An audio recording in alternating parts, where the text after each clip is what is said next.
Even nature's most disgusting creatures have important secrets. But who would want a swarm of cockroaches coming towards them? But one of the greatest differences between natural and human technologies relates to robustness.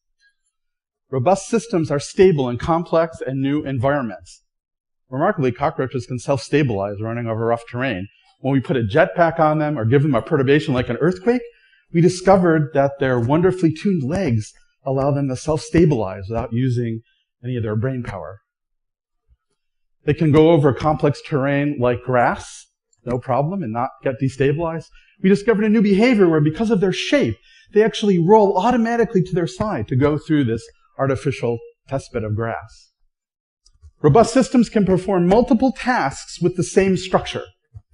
Here's a new behavior we discovered.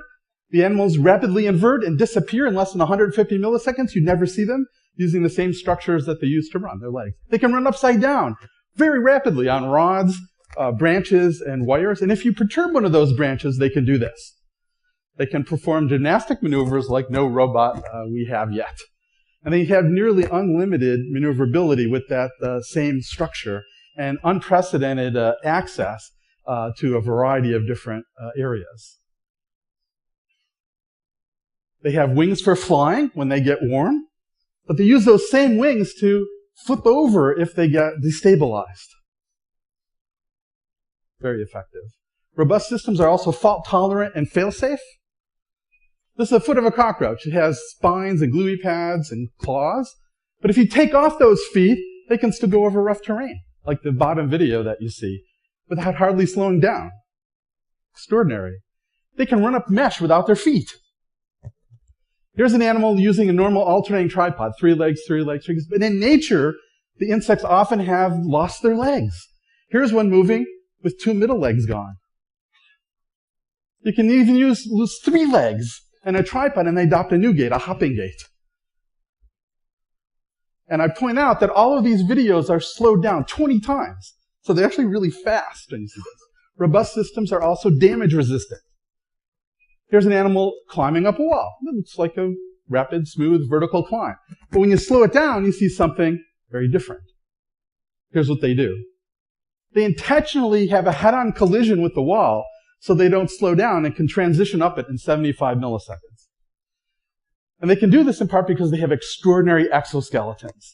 And they're really just made up of compliant joints that are tubes and plates connected to one another.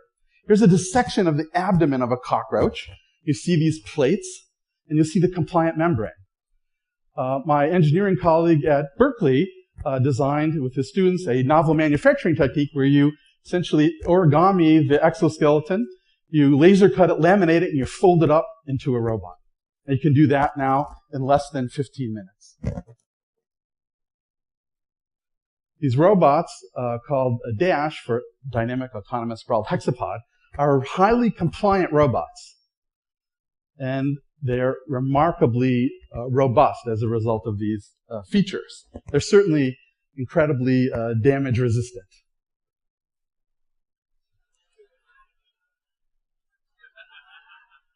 They even have some of the behaviors of the cockroaches. So they can use their smart, compliant body to transition up a wall in a very simple way.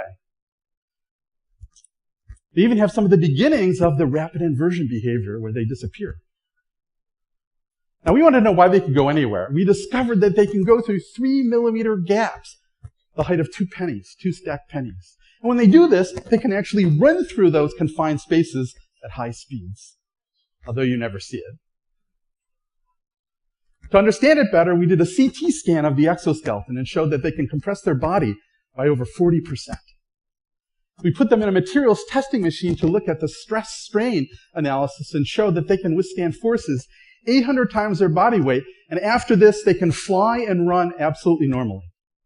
So you never know where curiosity-based research will lead, and someday you may want a swarm of cockroach-inspired robots to come at you.